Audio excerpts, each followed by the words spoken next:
Sabato 6 aprile, San Pietro da Verona. È il 97° giorno dall'inizio dell'anno, ne mancano 269 al termine. Il sole sorge alle 6:41, tramonta alle 19:46. La luna si leva alle 5:51, tramonta alle 16:53.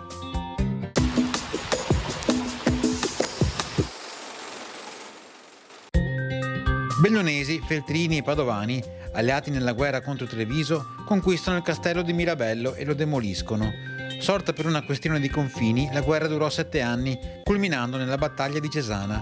Il vescovo bellunese, Gherardo dei Taccoli, caduto prigioniero dei trevigiani, morirà di crepacuore.